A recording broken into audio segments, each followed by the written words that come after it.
What's up, everybody, and welcome to an all-new episode of Casters of Horror. I'm half asleep. And I'm Shane, and today we're breaking down The Black Phone. Yeah, the black phone. Hopefully it'll ring and wake me up, because I am tired as hell. But anyway, before we get into the film, we've got a little bit of movie news. So we're going to jump into that. A little bit of news that I came across. One of the films that I really enjoyed recently. Well, I guess it was about 2 years ago. Hey, there's a bunch of loud noise. Was the film Willy's Wonderland, starring Nicolas Cage. Basically the Five Nights at Freddy's ripoff. Yeah. But don't tell Geo Parsons that. The writer, quote unquote, of Willy's Wonderland. It is the 2-year anniversary of that film as of 2 days ago. He took to Twitter saying that sequel ? Trending positively. Looks like he's trying to make it happen. So we may get a sequel to Willy's Wonderland. Is he actually denying that it's a Five Nights ripoff? I hate to say ripoff. I mean, okay, the souls of killers getting trapped inside the animatronic bodies of some sort of like Chuck E. Cheese style place things. Yeah, no, that's not Five Nights at Freddy's at all. Oh, good. That'll help distinguish it then from the actual Five Nights at Freddy's movie coming out. Exactly. But Nicolas Cage was amazing in this. No word on whether or not he'd be coming back. But he did an incredible job in that film and didn't say a word. Yeah, I still need to watch that one. Yes, you do. It was good. It was really good. But anyway, there's a possible sequel. So fingers and toes and testicles crossed on that one. So anyway, Shane, you had a little bit of movie news. What you got? Yeah, we've talked in the past a bit about the Winnie the Pooh Blood and Honey. Yes. And the director, Reese Frake Waterfield. Wetter than wetter moist. He has talked to about there's going to be a sequel, and then he's expanding into other properties that are in the public domain. Is he? For instance, we're getting a Peter Pan movie, and we're getting a Bambi movie. Right. Bambi, Neverland Nightmare, and Bambi: The Reckoning. Wow. Yeah. So Bambi's going to take revenge on the hunter. Basically, I think is the premise of that one. But the bigger news that came out this week is that the director has basically been like, oh yeah, this is all part of one big cinematic universe. This and any other ideas that come out of it are all going to be part of one big cinematic universe. They all take place in the same universe. That way we can get crossovers. Yeah, and it's called Disney. Yeah. Yeah, but see, since Disney, took these stories that existed way before they did, and all these stories are in the public domain now. That's how we get stuff like this. But we're gonna. I guess he was like, people have been begging me for a Pooh versus Bambi type movie. So he's like, this cinematic universe opens us up to the possibility of having crossovers and versus type movies, like so Thumper kicking Piglet's ass, and that'd be nice. The only thing I know about the Peter Pan movie, I think they said that like Tinkerbell's an overweight druggie now or something. Well, I'm out. Like I'm out. Yeah, I know, right? Yeah, exactly. I'd be interested for a live action Fox and the Hound. Yeah, so I could really cry. Like really cry, like ugly cry. But yeah. Man, as long as it's in public domain, nothing's off the table. Fox and the Hound, that movie messed me up as a kid. But anyway, I really don't remember it. You don't remember that one? Not Two really, best friends. One was a hound. One was a fox. Like one of them ends up dying. Spoiler alert. But do they? Yeah. I thought they just parted ways at the end. I'm pretty sure that one of them died. Old Disney movies, like everybody died. I know, but man, I think you might have seen something that was messed up and not Fox and the Hound. Okay, now I gotta look it up. Did one die at and Fox and the Hound? This is gonna be an interesting show today, people. Oh. All of a sudden it brings up, does the Hound die in Game of Thrones? Yeah, I thought they basically just like parted ways, realizing that they were different and they couldn't be friends or something. I don't know. Because I barely, I really, it's one of those movies that like I vaguely remember, but I don't. See now, dang it! Like everybody's being so like secretive about like what happened at the end of the Fox and the Hound. Huh. Why you can find anything else on the internet but this. What breed is Chief? Oh man, I don't want to know that. Spoiler alert here. We're gonna spoil how old is this movie? I don't know. It's super old. Yeah, they just become enemies, I guess. I thought one of them died. I guess they just become enemies. I don't know. I don't remember. Yeah. If you guys remember, make sure to put it down in the comments because we probably will forget about it by the end of this. The book was published in 1967, so I don't even remember when the movie came out. 1981, apparently. Wow. Okay. But if you guys remember the ending of Fox and the Hound, leave it in the comments. And while you guys are down there, make sure to hit like and subscribe. I mean, it wouldn't surprise me because if you guys want to keep seeing us talk about crap like this. But like we had to read all that stuff in school. I had to read where the red fern grows. Yeah, talk about ugly crying. Yeah, and I cannot believe they make kids read stuff like that.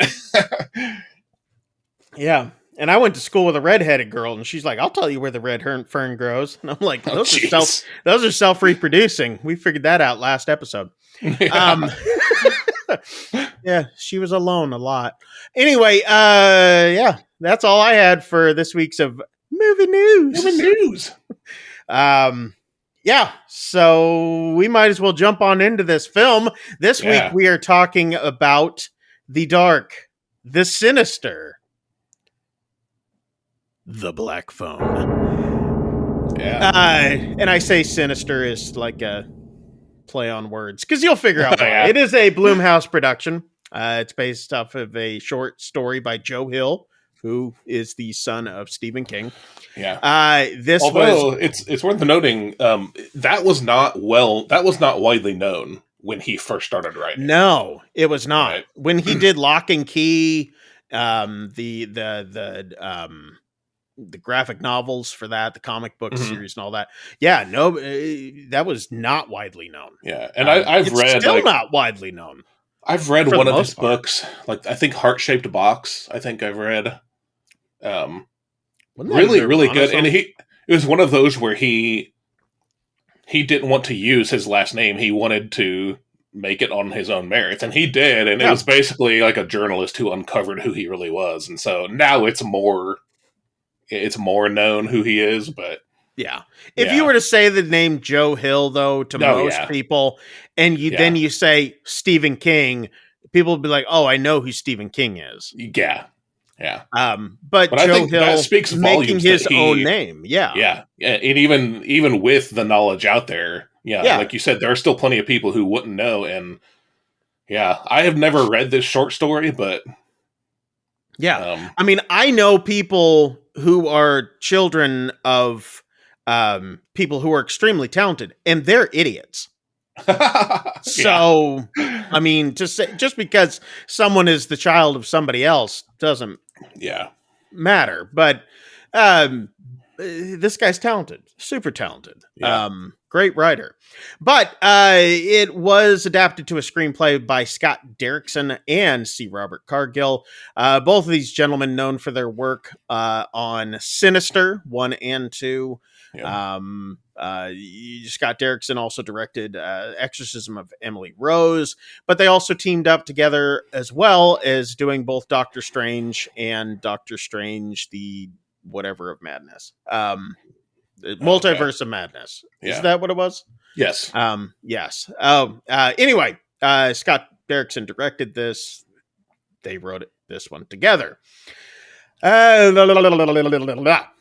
you guys aren't following their Twitter, make sure you guys do, because they have interesting takes on all sorts of new films that are coming out. In fact, C. Robert Cargill is one of my favorite Twitters to follow, just because his takes on a lot of films, he does like just little quips and quotes and things like that, but they're just brilliant. The guy's got an incredible mind.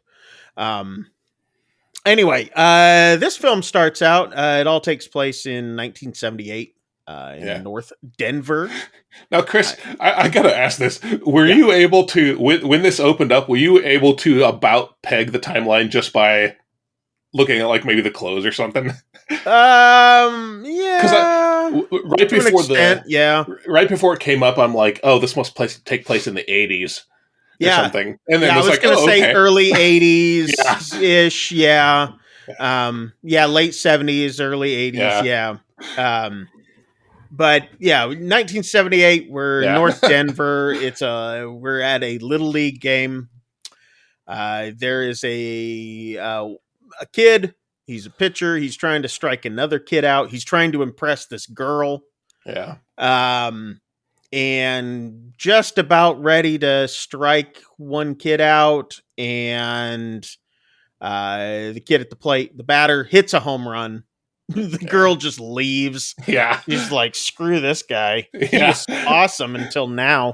Like all girls do. We're recording this on Valentine's Day, by the way. So the girl's just like, ew, I don't want him anymore. Anyway, no hitter. So kid's disappointed. We find out later on that he's the main dude in this thing. They're going up, they're doing their, hey, high fives, blah, blah, blah, blah, all this sort of stuff. The batter kid comes up, tells the one kid, he's like, hey man, you've got a great arm. Yeah. Good sport. Very good sport about it. Oh yeah. Yeah, he's a great sport because he won. The other kid is too. He's like, thanks, man, type thing. So we leave the baseball field. Not for sure if it's the next day, later on, whatever. I just said later on because it could be the same day. Not quite for sure. Anyway, all we know is the batter kid is riding high. And not like weed. I'm talking like he's high on life because he just won the game for his team. And I'm talking like not only did he hit the ball, it was a home run over the fence. Everybody came home.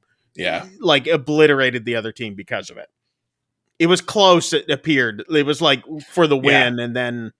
It seemed like the strikeout would have ended the game. Yeah. So. Yeah. And the pitcher kid lost for everybody. Yeah. What a loser. So the batter's riding on a high. He's on his bike. He's going down the road. Girls are waving at him. Hi, whatever your name is. We have it later. I forgot what his name was. But I don't remember. Yamamoto, I think was his last name or something. It's like Brian Yamamoto or something like that. We get it later in the movie. Yeah, so they were, hey, blah, blah, blah. And then we see the pitcher kid still on the baseball field again, and he's playing with like a rocket. He's like shooting it up in the air. You see it exploding, blah, blah. Yeah, it's kind of his thing. He's playing with a model rocket. He carries around this little like plastic rocket, and he watches steal stuff. So so it's clearly like kind of like the thing he's into. Yeah, he's into the aeronautics, space, NASA, whatever, So the kid's riding down the street. He's smiling. He's all happy. And then we see this black van turn the corner, starts approaching the kid on the bike, and we fade to black. Yeah. And now it's the starting credits. And it's like this montage. Kids are missing. Yeah. We see the city, blah, blah, blah. We end up seeing super spooky music too. Oh yeah. This is very, very well done opening credits. And we end up seeing through this montage a flash of a missing poster, and it's got the kid who was riding the bike on one of the missing posters. You also see a bunch of other kids that have gone missing, but we see his face too. The pitcher kid, I don't want to call him pitcher and catcher, so we'll just call him, his name's Finney, or Finn. Yeah. Finney is eating breakfast. Finney is played by Mason Thames, who's done, prior to this, some TV stuff, but beyond that, this is kind of one of his first films, at least in a major role. He is eating breakfast, sitting at the table, slurping his cereal. His dad sits down to drink his coffee and read the paper. Dad is played by Jeremy Davies.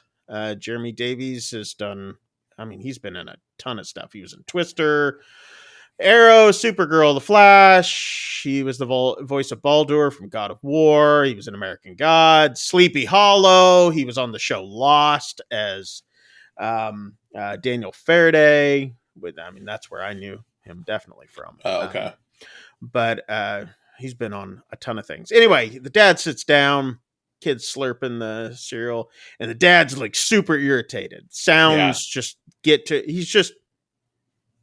You can tell he works a lot. He works at a chemical factory, according to his patch on his jumper, whatever, his, I don't want to call it a onesie because that makes him sound like he's it's just a work shirt. Yeah, his romper. Anyway, so dad's sitting there super irritated. His sister comes out. She makes a loud noise. The dad looks over at her. She's like, "Sorry, Dad." Sister's name is Gwen.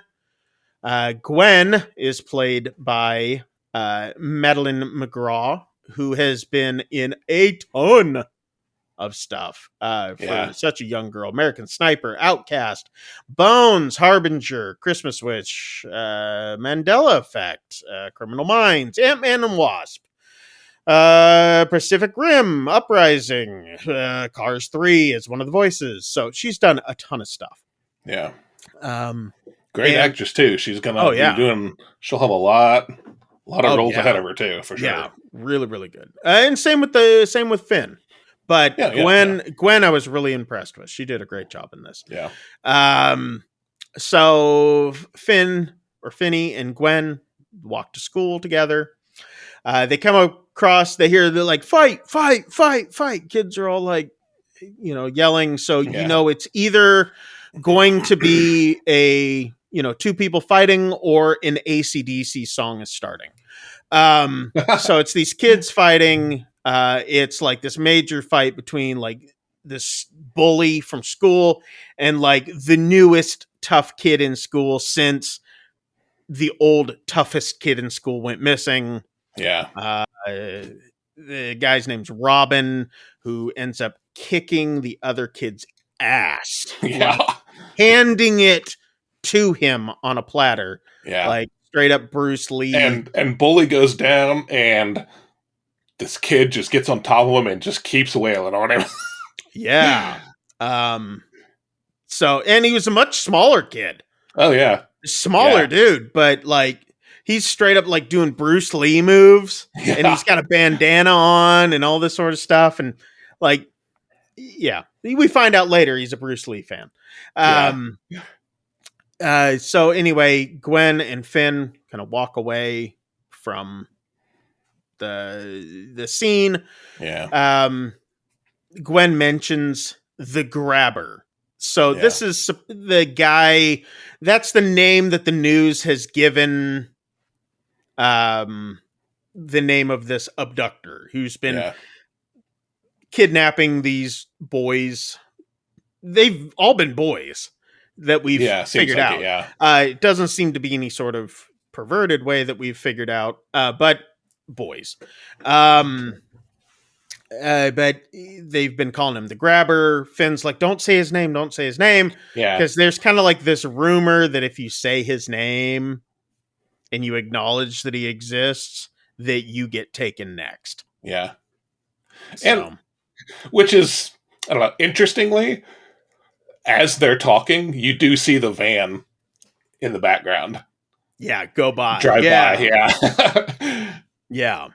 So it's like, oh man, here we go. But it's not yet. Finney is now in class. He's daydreaming and looking at the girl from the baseball field. Because did we mention Finney was the pitcher? Yeah, okay. Finney was the pitcher. Yeah. The loser. Anyway, he's daydreaming, looking at the girl. The girl looks back at him. He quickly looks away, type thing. Between classes, he's going to another class. Finney starts trying to run away from 3 bullies. There's a lot of bullies at this school. Yeah. But he's running away from these bullies. He ends up hiding in this bathroom. Okay.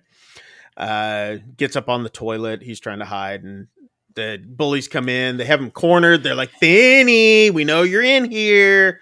Everything, come out. And finally he comes out, and they're about ready to kick the crap out of him. And Robin, that, the new tough kid at school, bandana boy, he comes walking in. He's like, what's up, Finn? And he comes in, he starts like washing his hands. And then he just kind of gives these bullies this ultimatum. Like, if you don't leave him alone, I'm going to like wipe the floor with all of you. Yeah. And they know this already just by his very presence. He didn't really need to say anything because the bullies were already starting to back down just by him being there. Yeah. And you can tell he's that Finn and him have some sort of connection and all this sort of stuff. Yeah. And he tells Finn, he's like, man, one of these days you're going to have to stand up for yourself one of these days. Yeah. And I'm not always going to be around. You're going to have to do it. You're tough enough, man. You can do this. And he's like, I don't think I can. We find out that Finn tutors Robin after school. And they've kind of been friends for, I don't know if it's been a while, but you can tell they have a relationship of some sort. Yeah, but Robin, it's not like, this isn't like they're exchanging. He's being nice because Finn helps him. Robin just seems to be the type who stands up for and defends, people who can't defend genuinely themselves. Nice dude. Yeah. And not just because, like you said, not just because he tutors him. I mean, they're talking about movies. He's like, man, my uncle took me to go see Texas Chainsaw Massacre. And he's like, oh man, my dad won't let me watch those kinds of movies. I would love to see it. And, Finn says that, yeah. Yeah, and then they start talking about Bruce Lee and Enter the Dragon and all this sort of stuff. And so you get that they have like this friendship outside of, just getting their asses kicked. Yeah. So next we see Gwen is being called into the principal's office. Gwen, the sister. The detectives want to talk to her, and she's like, nah, like, what can I, what's going on? And she had this dream, and she had told this girl about this dream. Well, the girl that she had told was like the sister, I want to say, of one of the boys who was abducted. Yeah, and she was some relation, yeah. Yeah, there was something having to do with black balloons in her dream. And having to do with the grabber and all this. Well, the police or the detectives say, how do you know about these black balloons? Because they were there at the scene, but we didn't let that information out. Yeah. How did you know about this? And she goes, well, I saw him in my dreams. Yeah. And then they start asking her more questions. And she's like, what? Do you think I'm the grabber? I think. And then she just starts cussing them out. Yeah. So you can tell, like, she's like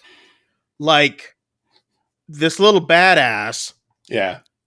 And the principal's like she's she's short, she's thin, you know, she's like the bully that because they're talking about the bully that had been taken before, right? They had briefly mentioned, oh, you know, he was basically picking on Finn before he disappeared. Yeah. Right. And so she's talking about this guy. She's like, he was twice my size. But yeah, she goes, yeah, I took him down because I'm the grabber, you dumb fart knockers. Bleepy bleeps. Yeah. Yeah. And her principal's like, Gwen. And she's like, yeah, bleep and bleep, bleeps. Yeah. And I was like, oh, man. I like this kid. Yeah. And then she kind of sits there and they're like, Gwen, what aren't you telling us? Because they can tell that she has more information that she's withholding. Yeah. And she goes, sometimes my dreams are right. Yeah. So you're like, wow, okay, so she's got some sort of premonition, whether it be supernatural, whether it be whatever. She has these dreams that she can see things that are going on. Gwen and Finn are walking home, then from school. Gwen's talking about how she's going to stay the night over at a friend's house because it's Friday night. She's like, okay, so you've got, and Finn's like, yes, I'll take care of Dad. Don't worry. Yeah. Later that night, Finn, the dad falls asleep in the living room or one of the rooms. He doesn't so much fall asleep as he passes out drunk in a chair. Yeah. Dad is inebriated. And it appears to be most of the time when he's at home. Yeah. So he's passed out in the living room. Finn just makes sure that he's asleep. Finn goes to get some ice cream, sneaks into the other room, turns on a horror movie on the TV, watches it. He's freaking out, like, ooh. Yeah, he keeps looking back, you know, because there's this shot where he's watching the TV and he looks to the side and you see his dad framed in the doorway. Yeah. You know, but he's being super quiet. He's going to make sure he's not getting caught. Yeah, basically. Because he's afraid of his dad, for one, but he's still like, should I be doing this type thing? But he's also very good at like being quiet. Yes. About what he wants to do with. Yeah. He ends up falling asleep while watching, you know, we see the boop on the TV and all that sort of stuff. The next morning, Finn is awakened to the sounds of his sister screaming, Gwen, because Dad is beating the ever-loving shiznit out of her butt with a belt, because the police ended up showing up at his work. Yeah. Dad was looking for her and all this, and so he's like, what are you doing? Blah, blah, blah. And he's like, you're not your mother. You don't hear things. Your dreams are just dreams. Yeah. So we get this idea that the mom is no longer in the picture, for one. Yeah. Two, the mom also had some sort of form of insight or premonition or something. Yeah. She and he kind of establishes here that the mom had dreams, but she also heard things and saw things. Yeah. Yeah. And we're getting that Gwen is seeing the same sorts of stuff, but he's trying to beat it out of her. Like, these aren't real. Don't, you know, think that they are and all this. And you can see Finn is there in the doorway and he feels helpless to helping his sister, but he's also like angered at his dad, but he doesn't know what he can do. And the sister ends up coming back into the room where Finn is watching TV, and she sits down next to him and rests her head on his shoulder. Like, they've got each other, and that's all that, I mean, it's just those two. And they feel like they have to take care of each other and stay safe. Next scene, we're seeing Robin, the tough kid, bandana boy, walking behind some buildings, like loading dock type areas of some stores or whatever. We see a black van parked. Someone gets out of the van with this. It's all out of focus. Yeah. You see like this trench coat looking thing kind of like flapping the wind. It's a cool shot, but it's all out of focus and the screen fades to black again, and you're like, oh man, here we go again. Start hearing phones ringing, and they're ringing all over town, different houses. It's just these shots of different houses, even an overview of different houses, phones ringing. That kid has gone missing. People are trying to look for him. Finn is really affected by this because he hears that his dad tells him, you know, hey, do you know Robin? What? And he's like, Arreo or whatever. And he's like, yeah. He's missing. And Finn's affected by it. He's in bed. Gwen's talking to him. And he's like, can you try the dream thing? Yeah. And Gwen's like, it doesn't work like that.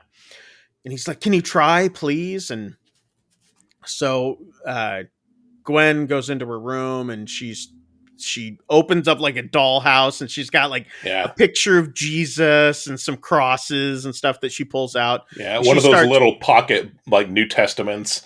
Yeah. All these things that she attributes to Jesus and religion, even though you can tell that the rest of her life is not religiously. I'm sure Dad is not a church-going man and all this sort of stuff. But she has these things hidden away in this dollhouse, and she pulls them out, and she's like, you know, Jesus, you know, can you give me a dream so I can help the police? Yeah. And then and that works, and then the movie's over. So over. Again, you know, every time this happens, it just works. Hallelujah, Jesus saves the day.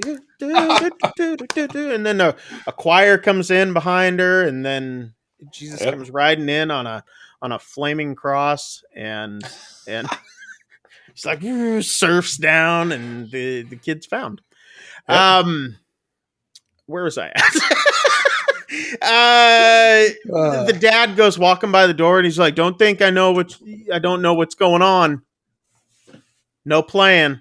Yeah. No playing around. Get to sleep. She's like, okay.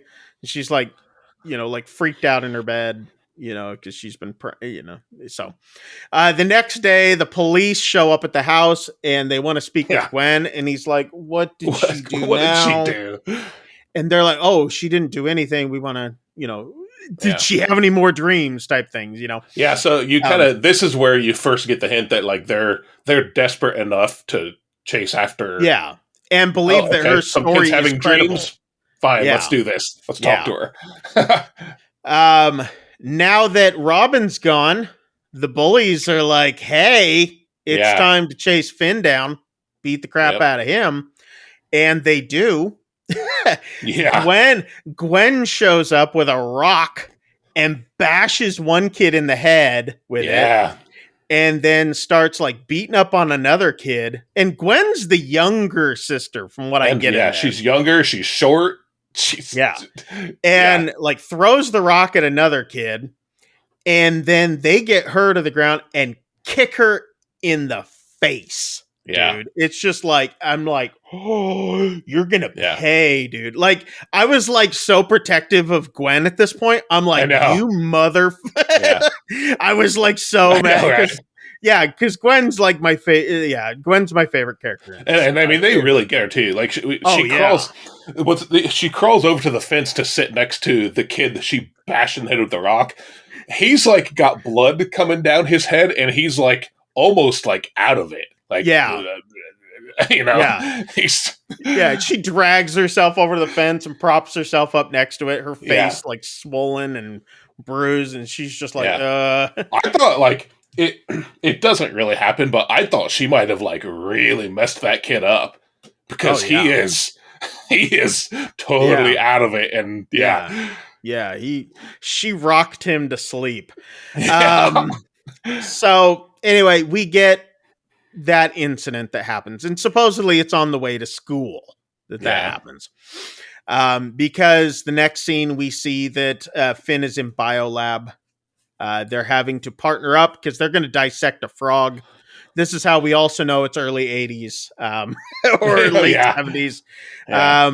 And they're having to partner up, and nobody wants to partner with Finn except this one girl comes up to him. and she's like, "Hey, you're Finn, right?" Or Finny and all that. And she goes, "Yeah, do you want to be my partner?" And he's like, okay, yeah." And he's like, all like, "Okay." Like, this girl's interested type thing. And so she starts talking about what happened that morning and about his sister and all that. And, you know, heard about the fight.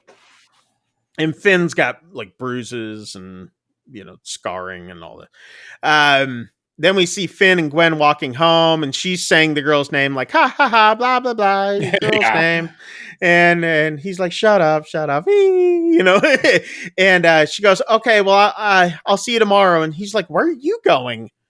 And she's like, well, I'm gonna go stay over at such and such's house. It's Friday night again. I'm like, oh, it's already been a week.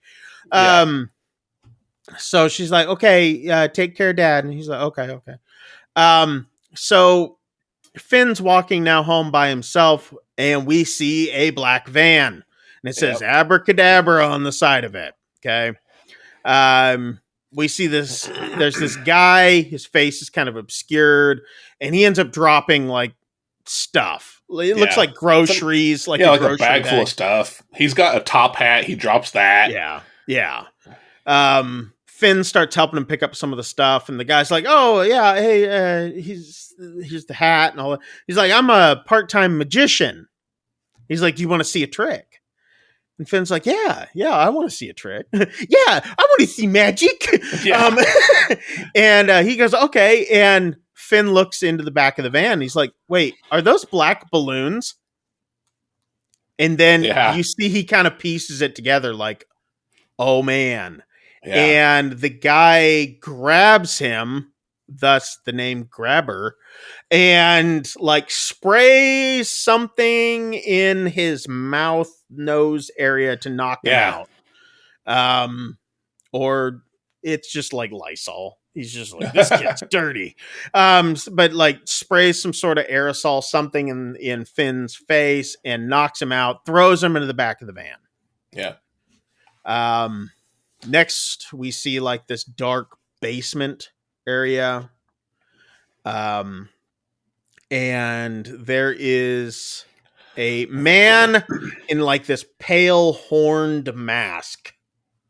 And he is what we assume is the Grabber at this point. They haven't said who he is, but we're like, I'm pretty sure it's the Grabber.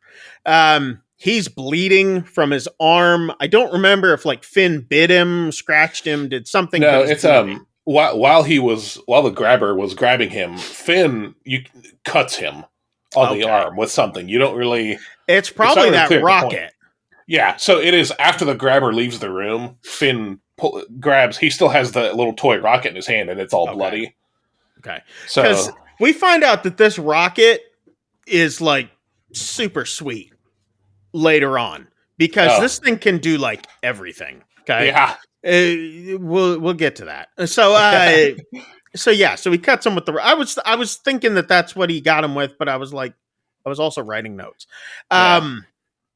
He's bleeding. He's like, "Oh, you know, you made me bleed," and he's talking kind of weird, like the Grabber has this weird voice. It's kind of like high pitch. It kind of reminded me of Tiny Tim. He's like, tiptoe through the tulips. You know, he kind of has this weird voice and all this sort of stuff. But, he's like, don't worry, nothing bad is going to happen to you here. I have you safe and all this sort of stuff. And then all of a sudden Grabber goes, do you hear a phone? You know, he's kind of like looking around, and he goes, I'll bring you a soda. You look like you need a soda. I'm going to go get the phone, and then I will bring you a soda. He leaves, locks the door. Finn starts to look around to see his surroundings. It's the basement, like stone, like not stone, but like cinder block type walls. Oh, yeah. There's a toilet in one like alcove off to the side, like some rolls of carpeting. There's a mattress, and then a disconnected black phone on the wall. There's also a little window up at the top of the wall, and it's got some sort of like bars. Yeah, like a grate type bars, like louvered. Yeah, something or other. The grabber tells him, like, you can scream your head off. I soundproof this room myself. Nobody will hear you. Nobody will hear you. And so Gwen gets a phone call at her friend's house. We're assuming it's from her dad. Yeah. And we're assuming that he tells her that Finn is missing. She drops the phone, takes off running out of the house. We see cops everywhere searching all over town, lights. It's night, so lights, and they're going to different houses and all this. Gwen, we see her praying in her room. She wants a dream and all this sort of stuff. Then we hear a phone ring. Gwen looks up, but so does Finn. Yeah. In that room. He's on the mattress. He looks up. And what's odd is it's the black phone that has disconnected. I mean, the line has been cut to it. Yeah. There's no. Yeah. They very clearly show that line is not connected. It has been. Yeah. He answers the phone, and next thing you know, we hear this voice says, "It doesn't work. Not since I was a kid. Hang it up." And it's the grabber standing behind him. Yeah, and the line, it's completely dead. Like, there's no sound at all. It's disconnected. Yeah, so why would he hear it ring? Type thing. And the grabber's like, it's never worked. Not since I was a kid. And he goes, I know you're scared. You want to go home. I'll take you home soon. But I have to be upstairs. Something's come up. And Finn's like, what? He's like, it's none of your business. Type thing. Yeah. And he's like, you can scream all you want. The room's soundproofed. Nobody's going to hear you, blah, blah, blah. And he's like, you're the one who killed the others, aren't you? And he goes, that wasn't me. That was somebody else. You're like, what? What do you mean it was somebody else? Which, I mean, this, after, in hindsight, it could be a mental disorder in a way, whereas in one aspect without the mask, he's one. With the mask, he's another. Could be a multiple personality type thing going on. Yeah, it's not really made clear what it's really not.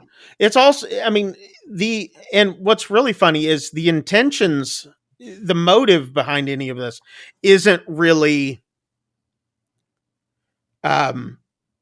put out front. Yeah. It's not really there are some things that are alluded to throughout. Yeah. And those will come up too as we come to them as we're going along. He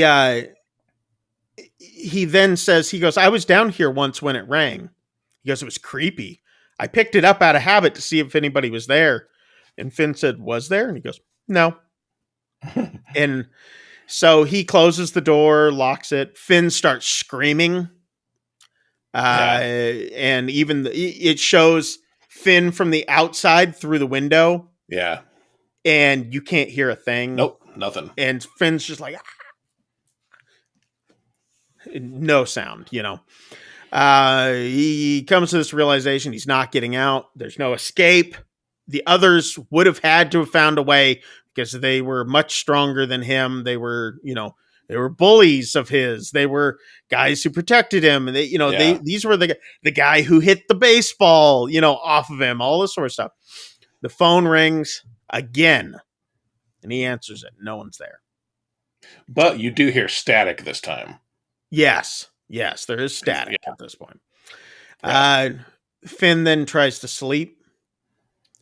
His eyes kind of open. He's still kind of in this fog from that spray the guy had put onto him.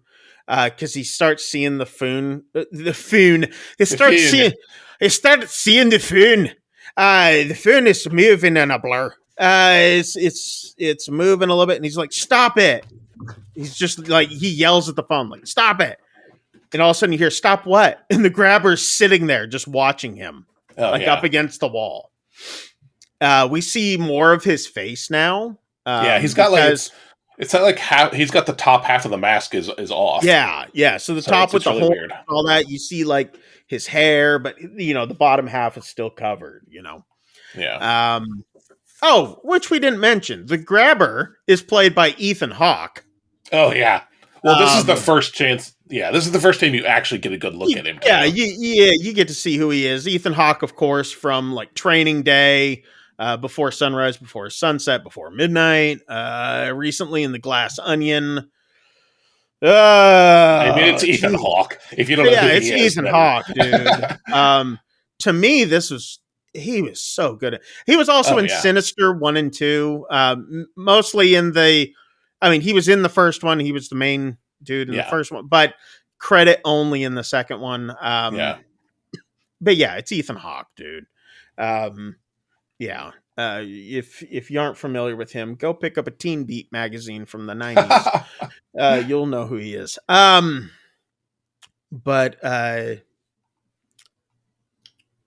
So the Grabber's watching him. Finn says, "I'm hungry." He's like, "Oh, there's no food for you, not yet." And he's like, "Then why are you down here?" And he goes, I just wanted to look at you." And he starts crying. Like there's tears in his eyes. And he's like, "Just to look at you."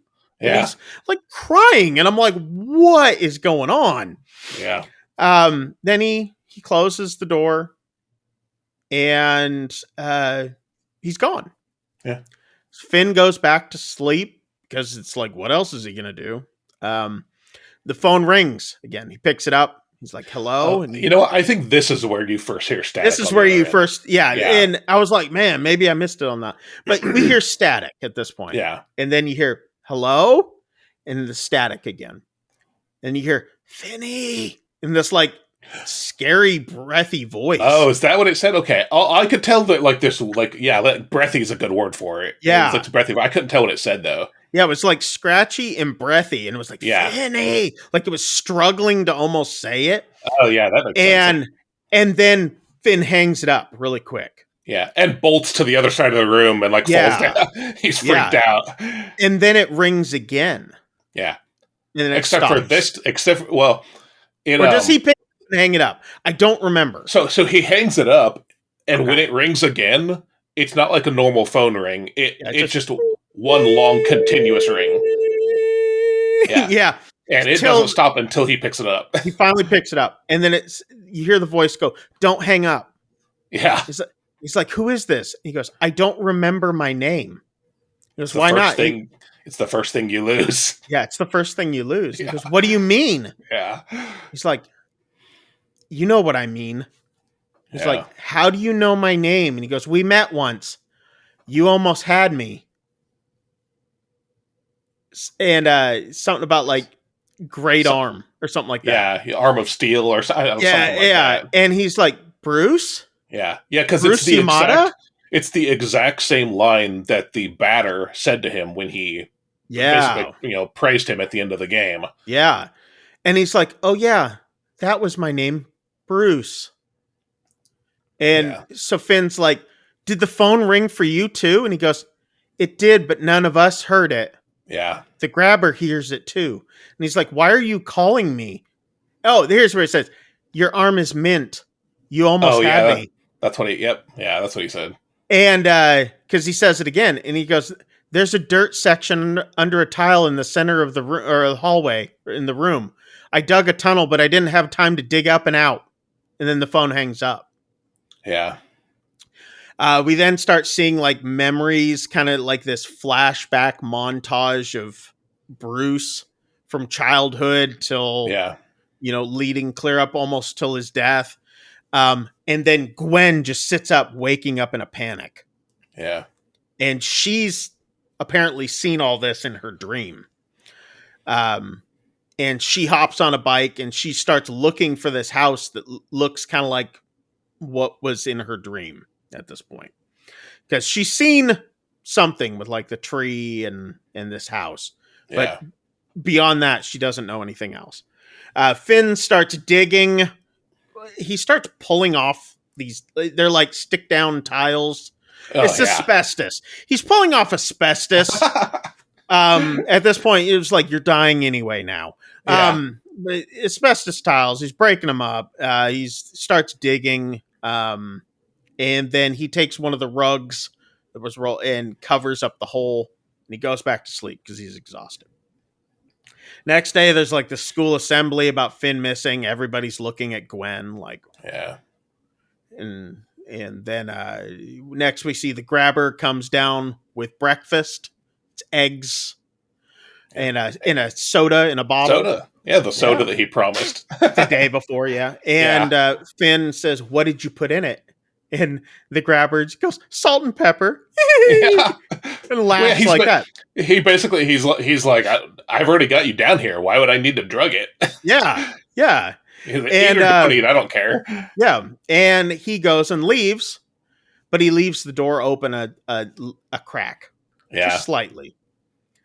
So you're like, what's he playing at? Phone rings. Don't go upstairs. It's a trap.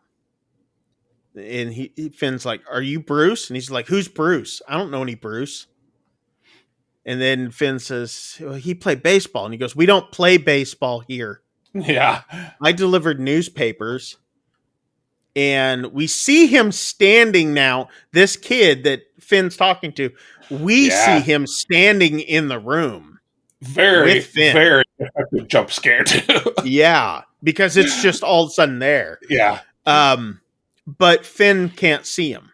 Yeah. And he's like, "You're Billy. You're Billy Scholl," or something like that. And he's like, "Maybe." And then you hear him go, "Don't go upstairs. He's waiting for you on the other side of that with a belt. Yeah. And he'll beat you with it. You'll beg him to stop, but he just keeps beating you."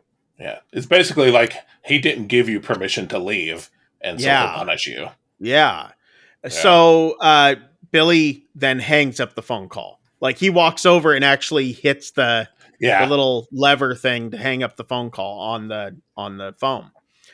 Finn then immediately starts heading upstairs. I'm like,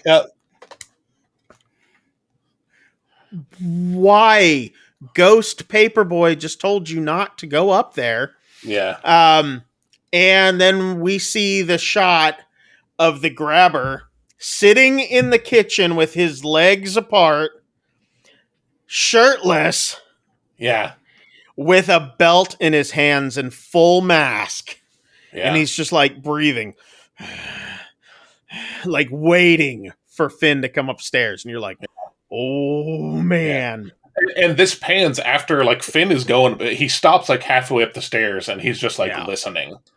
Yeah. And so there's I don't like know. this weird bend in the staircase. Like it goes up and then turns and goes up again. So he gets like halfway up and then kind of listens and then comes back down. Years of practice. Yeah. Is what, it's like he's used to this. Yeah. And again, that's why I mentioned it earlier, because I think he's very good at being silent, and it's hard to say because he approaches, there's a door, right? There's the main big lock door, and then there's a door like that you could kick down in Barbarian. There's a door at the top of the staircase, but like Finn stops halfway up the staircase and just listens. Yeah, and that's when it pans, and so I guess I couldn't really tell if can he hear the guy or does he just decide to take the ghost's advice. Yeah, I mean, and regardless, he goes back down, and I'm like, he goes back down, starts chowing down on the eggs. He quickly eats his food. We see now Gwen, she falls asleep in class, so you can tell she's been up. She's worried about her brother. Her teacher's like, "Oh, poor whatever. Why don't you go to the Nerf's office?" The Nerfs. The Nerf's Smurfs. The phone rings again. Finn's asleep on the mattress again. And the voice comes through and says, "You said my name was Billy." He goes, "Yeah." Now he says like, "Yeah, Billy Showalter." And I'm like, "What? That's not what he said earlier," but whatever. I don't know what he's actually saying. He's just like, "Billy should." And I'm like, "Okay." He's like, "Don't call me that. It's not who I am anymore." And you're like, "What?" Yeah. And then the soda bottle starts wobbling and then falls over. And Billy on the phone says, "I was the paper boy." And so Finn says, okay, Paperboy, what do you want? Yeah. And he's like, see the wall in front of you? And he's like, yeah. He goes, I tore a long cable loose from that crack under there and hit it. And he's like, well, what am I supposed to do with it? And the bottle starts to spin on the floor, like spin the bottle. I'm like, oh, he's going to make out with him.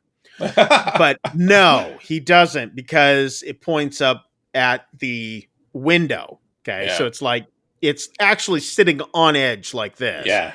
And I'm like, oh, Finn's got to make out with the window. So we see now Gwen is now having a dream about the Paperboy throwing paper, folding papers, riding his butt, throwing the papers and all that. And then we see his abduction, the black balloons being thrown into the van. And we actually see the grabber standing there in the yard of the house that we saw in the other kid, Brian, or whatever his name was. We see the same house with the tree and all this, and the grabber's standing there, full mask, top hat, holding the balloons. Yeah. The black, just kind of laughing. Yeah. Yeah. And you're like, what? And then she wakes up. Finn finds the cable in the crack, starts pulling it. He ends up getting it around the bar things on the window. He's trying to climb up to get the little latch from the window to try to open it. He's reaching through, and the bars all end up falling off. He hits the ground. He's no hope of getting back up there, basically. Yeah. Which he could have gotten up there an easier way, but yeah. Okay, so it's a big roll of carpet. It's around a cardboard tube. I'm like, just climb. That's what I thought he was getting ready to do. I thought he was going to climb up it. But no, he feeds the cable up through it. And to wrap it around the thing. Okay. And I'm like, he could have climbed those carpet, just the cardboard alone on those things are tough. Oh, inside those carpet rolls. Yeah. He could have climbed that thing with the carpet and would have gotten up there just shimmied his way up. Yeah. Anyway, where am I at? Okay, so the bars fall off, all that. Gwen, we see it's late at night. Gwen approaches her dad. She's like, can I ask you something? And he's like, of course, baby. Of course. Yeah. And he's now being a loving father type thing. And she's like, promise not to get mad. And he shows his glass of whiskey or whatever. Like, I've been drinking. So, yeah, I mean, I'm a little lubed up at this point. And, you ask me whatever. And he's like, of course. And she's like, it's about my dreams. And then you kind of see he takes a deep breath and he's like, what about them? She goes, what if they are? And she's just kind of stops, but kind of nods. And he's like, your mother was a special soul, just like you, but she was touched, not right, basically. And the voices told her to do things, terrible things, till she took her own life. So now we realize that the mom wasn't able to handle the voices. And the dad says they aren't real. Don't believe them. The voices in the dreams, they're not real. And she goes, but what if they can help me find Finney? And he just kind of looks at her. And next we see them out searching in his truck, looking for Finn. We see the police are still going around canvassing the neighborhood and stuff. Until the detectives end up at one guy's house. They knock on the door. This guy, he's like, oh, you guys are looking for the missing kid? They're like, yeah. And he goes, come inside. I got something to show you. And he's super fanatical. He's got a map and all this, and bunch of news stories pinned up. And all that sort of stuff. And he looks like that meme from the TV show. Yeah, with Charlie. I think it's from It's Always Sunny. Yeah, It's Always Sunny in Philadelphia, but it's Charlie. I don't want to say Charlie Day. Oh, okay, is that who it is? So, okay. Yeah, and he's pointing all weird and stuff. Yeah, so he's got all this stuff, and he's they call him. They say something. He's like, "No, my name's Max." okay, Max, I'm detective something or other, blah, blah. And they're like, do you live here? And he goes, no, this is my brother's place. I'm just visiting, but I heard all these stories about what was going on. And, I got super, super involved in all this. And I'm thinking that he has to live around in this specific area because of the timelines and all this sort of. And they're like, okay, calm down, all this sort of stuff. He's like, you should probably clean up before your brother gets home. And he points down at the table, and there's like lines of Coke on the table that Max has been doing. He's like, oh man. And the cops leave, give him a card, and he's like, stupid Max type thing. And however, though, we see as he's now snorting the rest of the Coke off the table, the camera pans down under the floor, underground, into the basement, where we see Finn. Yeah. And you're like, oh, what the heck? Is he really under this guy's place? Yeah. Yeah. Okay. I honestly wasn't sure. I'm like, is this telling me that he is under this house, or was it just like a creative cut? Yeah, or is he just underground? Yeah. Who knows? So we see Finn. He's going back to the hole to dig. He starts to. He sees like a light come on in the. Yeah. He covers everything up, jumps onto the bed, and pretends to be asleep. The grabber comes back in with another tray of food and another bottle, and he goes, "I know you're not sleeping." And he goes, tell me, what is your name? And Finn says, what do you care? He's like, usually I don't. I normally just find out from the paper with all the details, all the, everything about your life and all this sort of stuff and all that. And he goes, so Finn says, well, what's different this time? He's like, it's complicated. Nothing is going right. And Finn says, well, you could just let me go. And the grabber goes, I'm thinking about it.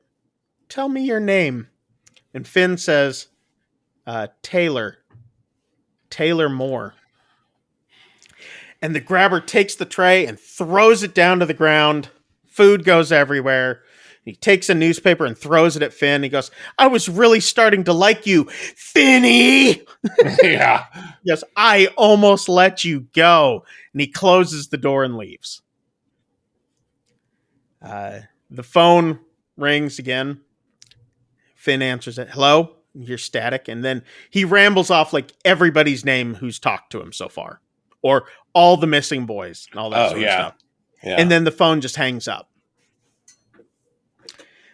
We see the grabber sitting in the kitchen again. This time his shirt just open. He has the belt again. He's like moving his neck around, all this. He's like waiting for Finn. He's just waiting. Because he's left the door unlocked. Again, yeah. Okay. He's just waiting. He's got the belt. He's tapping his toe. He's starting to get like anxious now. He's like, come on, come up here. And as he's sitting there, he starts to get tired. You can see after waiting, and he starts to nod off. He's fallen asleep. Finn wakes up, and the ass end of his little rocket is also a flashlight. Because we've also seen him use this thing to he helped him pry out the little cable. Yeah. And a few other things, but now it's a flashlight. He looks around the room in the dark because it's super dark in there, and he's like just kind of looking around, and all of a sudden another boom, we get this other jump scare, and it's one of the boys like Exorcist style floating in the air on his back, but it's like arched. It's like Billie Eilish doing her backbend thing. It's like floating in the air. Because Finn, he woke up and he started hearing dripping. And so he's looking dripping at the walls, like looking for water dripping. And then it cuts to this body just hanging in midair. Yeah. It's blood dripping. Blood dripping from the kid. And then the kid's arm moves and points towards the phone. So we don't hear it ring. Yeah. He just points towards the phone. Finn picks it up, and turns back to look at the kid, and the kid's gone. He's not there anymore. Yeah. And then you hear a voice say, "You don't have much time. The grabber hasn't been sleeping. He thinks he's going to figure it out." And he's like, "Who's going to figure it out?" And he goes, "His brother upstairs." And you're like, "Wait a minute. Okay, so is his brother Max, the Coke brother or whatever?" And he's like, "You don't have much time." And Finn says, "Why hasn't he killed me?" He goes, "You won't play his game. You have to play Naughty Boy so he can beat you." He's like, I'm like, "What is Naughty Boy?" Yeah. Sounds like a fun Friday night. So he's like, "You got to play Naughty Boy so he can beat you and then move on to the next part." He goes, "You don't have much time. He's passed out right now in his chair waiting for you." And he's like, "Well, what good does that do me?" He's like, "Wait, the door's still unlocked. Do I just go?" And he's like, "There's a combination lock on the storm door to get out." He goes, "It's my bike lock." So it's like, okay, so this is Paperboy possibly again. Yeah. And Finn says, "Well, what's the combination?" He's like, "I don't remember. I remember being afraid I would forget it, and that's why I wrote it down." He goes, "Well, where did you write it down?" He's like, "I carved it into the wall with a bottle cap." And so Finn takes out his flashlight and he's looking around again and he sees this code written on the wall. Yeah. And Finn's like, "Okay, so was it blah, blah, blah, or was it blah, blah, blah?" Because it's just numbers. Yeah, it's just literally just a string of numbers. 5-digit. Yeah, it's just a 5 digits written down there. And so Finn works out in his head. He's like, there's, it could be either the first number is single digit or double digit. Yeah. And so he works out all these different, like which one is it? And the kid's just like, "I don't remember." You're going to have to try them all, but be quiet. Yeah. And it's like, okay. So now we get this really tense moment because Finn opens the door. He goes upstairs. The grabber's asleep in the kitchen in the chair. Just like probably 10 right there. 8 to 10 feet from the door. He's sitting right in front of the door, so he's facing the door. So if he was awake, he could tell, he'd be looking right at them as Finn came out. Yeah, he's just waiting. Yeah. Finn sneaks by him. And this again is reminiscent of living his life with an abusive drunk dad. Even to the point where we see the dad earlier beating Gwen's butt with a belt. Yeah. Now we've got the belt again. And you're like, wow, is this more than what we think it could be? Yeah. So he finds the lock on the door. He tries it first attempt, no go, not right. Yeah. Tries it again, second attempt, still no go. And we get a shot here that's almost exactly like the one from earlier when Finn was watching the scary movie and he looks over and his dad is framed in the doorway. It's the exact same. Now the grabber is framed in the doorway and he's even facing like the same direction, Yeah. So it is same direction. The exact same shot. Yeah. Great shot. Yeah. Finally, I forgot to mention this too. When Max went to go open the door earlier for the detectives, he's yelling at his brother's dog, trying to get him put away into the bedroom. And the dog is like a terror, basically. Yeah. And so we see Finn, third attempt, click. You hear the lock come down. Yeah. Pulls the lock off, goes out, and you hear the dog barking from the room. The grabber wakes up. Finn's gone. He's running down the road. Yeah. He's outside and he is booking it now. Yeah. We see the black van, boom, boom, boom, like come out onto the road from an alleyway or a driveway, tearing off down the road after him. Finn's running as fast as he can down the sidewalk or down by the side of the road. The grabber turns the van in front of Finn, blocks him off, and he jumps out, grabs Finn, tackles him into a yard, and kind of like this hidden bush area and pulls out a knife and puts it to Finn's throat. Yeah. Because Finn had started yelling, and so some neighborhood porch lights start coming on. Yeah, help me! It's the grabber. Blah blah blah. Yeah, all this. So the grabber basically like, you make a noise, and I will slit your throat and strangle you. I was going to let you finish it. No, go ahead. It's going to strangle you with your own intestines. Yeah. I was like, wow, this guy's brutal. Yeah. So he's holding the knife to his throat. The lights finally go out at the houses. The grabber gets on top of Finn, has him pinned down to the ground, and he's like, "Nighty night, naughty boy." Bam! Just punches him out. Okay. Yeah. We see the grabber kind of in this hazy, whatever, kind of out of focus shot, coming back into the basement area, and he flops Finn down back onto the mattress. And then we hear this voice coming from upstairs. "Hey, what's all that noise? Hey, Matt, what's all that?" And you hear the grabber say, it's just Samson, the dog, making a bunch of ruckus. It's nothing, Max. Don't worry." Yeah. So you're like, oh, Max is there. Yeah. Same house, everything. So next we see Gwen wakes up. She kneels down to pray. And this is by far probably one of the best scenes in the whole movie. She kneels down to pray. And because I want to... okay, here we go. Verbatim. Kneels down, hands together, got out all of her Jesus accoutrement. Okay? "Jesus, what the f***? Like, what the f***? I ask for help, and you give me all these clues that don't mean anything, and then no dream at all last night. Seriously, what the hell is wrong with you?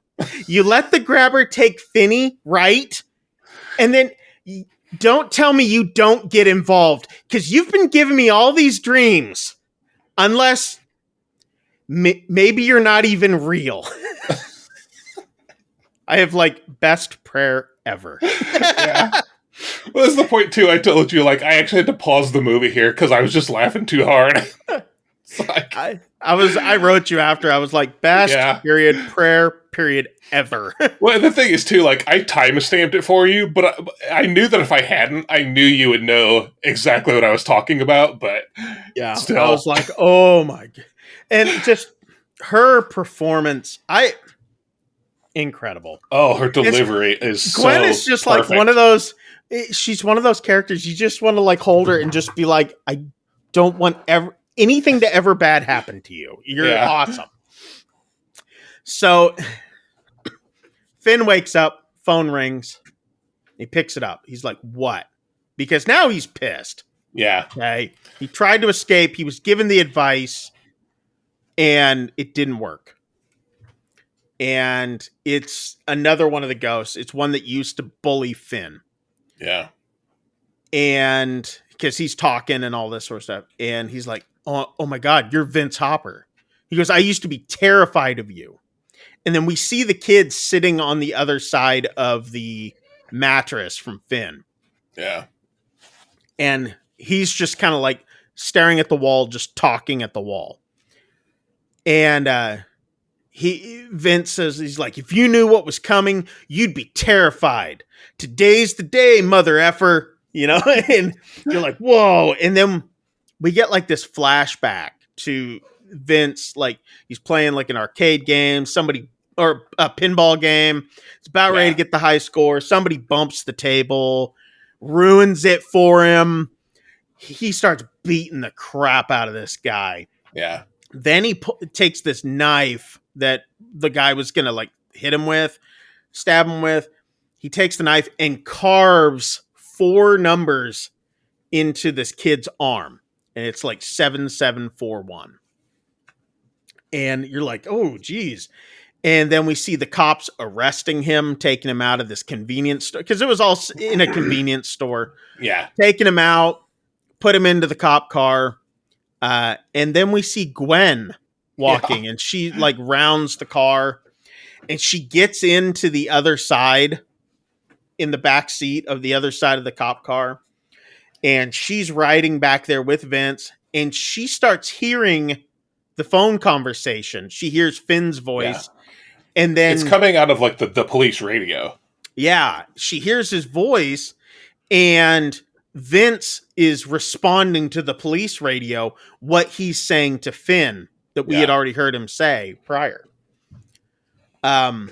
Vince then tells him how to escape. There's a place in the wall. He can bash at it. It's weak there. He had done this, and he got to there's like this big chest freezer thing that you have to get out or push out of the way and all this sort of stuff. And so he tells Finn how to escape, and Finn's like, thank you. And he's like, for what? And he's like, for helping me. He's like, this isn't about you. This is cause F him. And then he gets like pulled back and all this sort of stuff. He's like, F the grabber, you know. So Finn takes the back of the toilet off, starts, the lid, and starts like bashing through one of the walls. We see like this panel, and it's got these bolts and stuff on it. And he finds a washer out of the toilet and starts unscrewing these things and blah, blah, blah. And it's an access panel, we find out, to the back of the freezer. He gets into the freezer. He's trying to kick it open, trying to get out and all this. Yeah, and but I mean, it's like latched or something. Yeah, it's latched. He can't get it open. It's sealed. It's latched. It's also like, it is a freezer, and it is filled with like packaged meat, like steaks or something. Yeah, steaks or something. Yeah. I was like, it was like steaks to me. Yeah, but I had that thought too. I wasn't sure. Human steaks. No, it's like somebody said, what's a great pickup line for a serial killer? Somebody asked on Twitter. It was like a hashtag pickup lines for serial killers, and I wrote back, I like my women how I liked my coffee. And someone was like, black and strong, and I said, no, ground up and in a bag in my freezer. Oh jeez. So anyway, so he can't get out. He's like crying. Okay, he's just sobbing at this point. He's given up. There's nothing, because it's like he's sensing that like it doesn't matter how many times these ghost kids call him, everything that they've had him do hasn't worked. Yeah. And obviously they didn't work for them. Yeah. They couldn't make it out. And how can he make it out when they were so much stronger than him? He's just like, I can't do it. So the phone rings again, and you can tell it's Robin. Yeah. Okay. Bandana boy. He's like, hey, he's like, stop crying. And he's like, I'm not crying. He's like, you're crying. I can see you. He's like, I've been with you the whole time, man. And he goes, remember what I told you, in the bathroom and all that sort of stuff. And he's like, that I need to see the Chainsaw Massacre. And he's like, no. He's like, today's the day you stand up for yourself. He's like, you need to start standing up for yourself. And he goes, today's the day. And he's like, take the phone, take off the earpiece and all this, fill it with dirt, pack it with dirt. And then he's like, and then you take 2 steps back, and then you use it like it's going to help you with your punch. Yeah. So, and it's kind of like this. He's showing him how to do it without actually showing him. But you see Robin in there with him, like doing this whole like. It's like a training montage, basically. Yeah. And so he packs it full of dirt, and they do the whole thing. And he's like, you're going to use it as a weapon. So next we see Gwen riding out in the rain, and she's looking now for that house that she's seen multiple times with the tree with the number 7741 on it. So now she's got all these different, but no road. She doesn't know what road. It's just 7741 somewhere in their town. So she's riding down the road. She's looking for it. She can't find it. All of a sudden, she looks up and she sees all of the dead boys standing in the road in front of her. Yeah. She freaks out, slams on her brakes, like flips over the handlebars, falls off the bike, and looks up at the house, and it's 7741. It's the house that she's been looking for. Basically, they helped her find the house. Yeah. She rides home, calls the cops, pulls out the detective's phone number on the card, rotary dials the cops, says, I know where he's at, type thing. We then see a guy at a hardware store buying a drop cloth, like painter's drop cloth. Yeah. And you're like, oh, this is one of those thick drop cloths too, like the canvas ones. Meanwhile, Max is snorting a line of coke, looking at his killer's notes, his map and all this sort of stuff. And then as he's sitting there, he starts looking at it a little bit closer, and then he starts putting it together. Yeah. Oh, man. And he starts to realize it's here. It's my brother type thing. And so we see now that the drop cloth guy has bags of lime in the back of his van, which lime is used to deteriorate skin and bone, or at least skin and tissue and organs and all that very, very quickly. It's used by a lot of serial killers to evaporate a body. What? Ground up in my freezer. So Max puts it all together, realizes his brother. We see the detectives heading out, grabbing their coats, going out, getting in the car, lights going.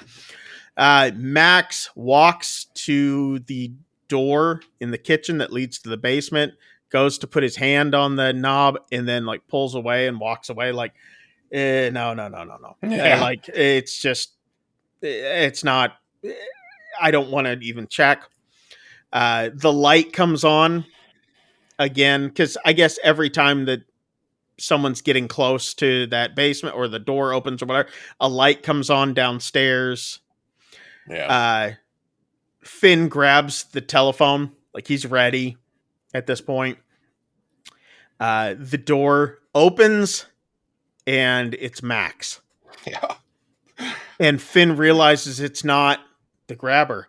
And Max is like, no way. Oh my God. I was right. He goes, this is crazy. He's like, I knew he was hiding something, but man. Yeah. But oh man. And all that. And Max is like, hey, please. Finn's like, please, I need help. And he goes, this is crazy. Yeah, man, I'll help you. He goes, he's not here. Don't you want to know? Don't you want to know how I figured it out? Yeah. But first he's like, don't worry. He goes, he's not here. My brother's not here.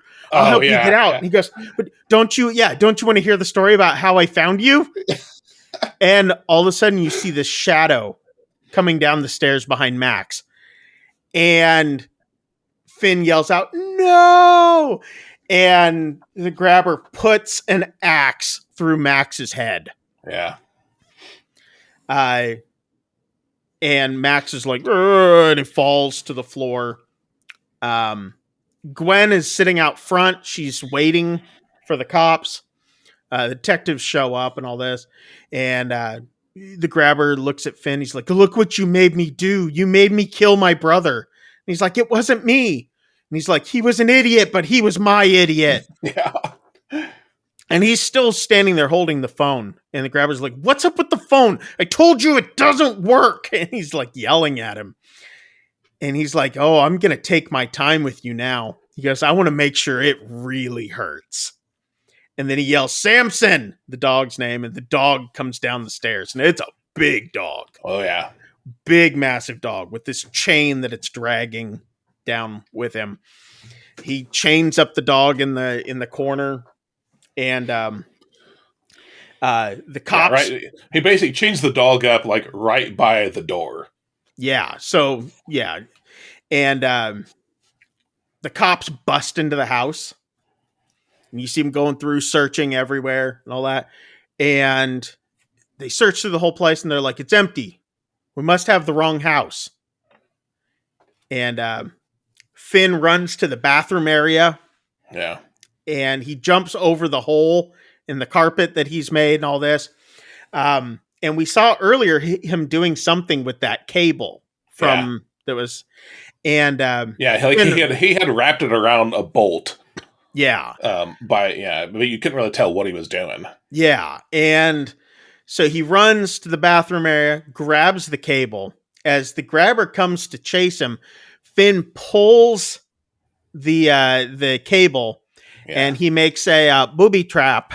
One of those Data booby traps from the Goonies, which makes the grabber trip and fall down through the hole onto the grate from the window, which catches his foot and like breaks his ankle. Breaks his ankle, yeah. So he's down inside the hole screaming. And at this point, it's like, oh, it's all coming together now. Yeah. So all these different pieces are all being used. Finn takes the phone receiver and starts bashing the grabber in the face with it. Okay. Just starts punching him. Finn then rips the mask off the grabber, and the grabber starts like covering his face and screaming like, no.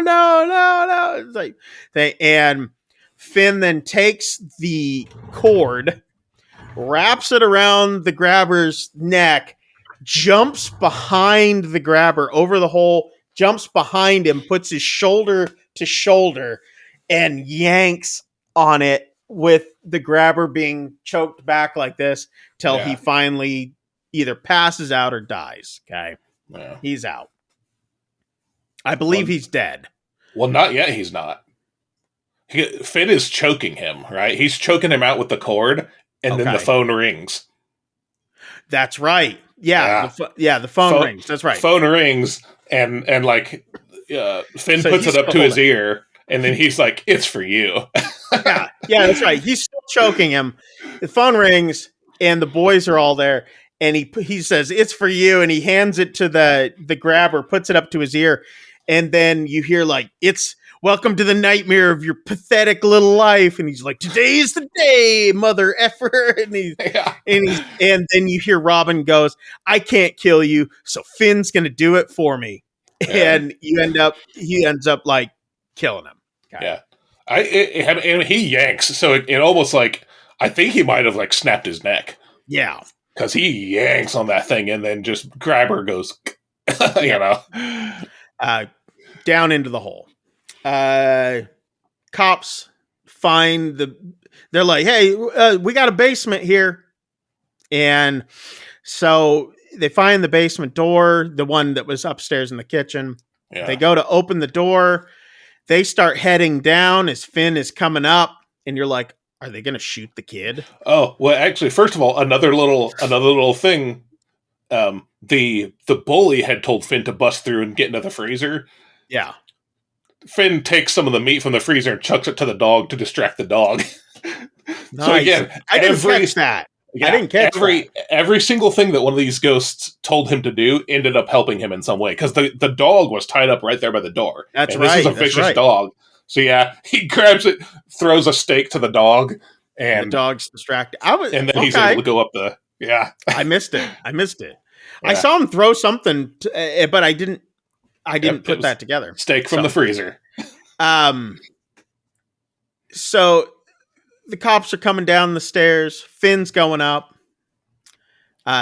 They look into the basement. I'm like, oh no. Is this like house?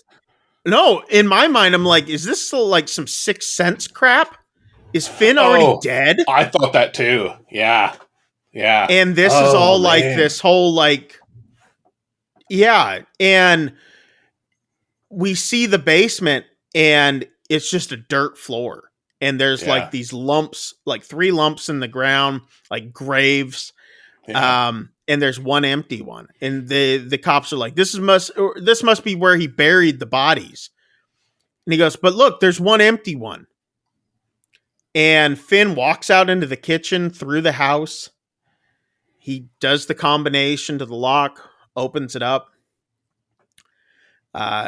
We see more cops pulling up to 7741. all this.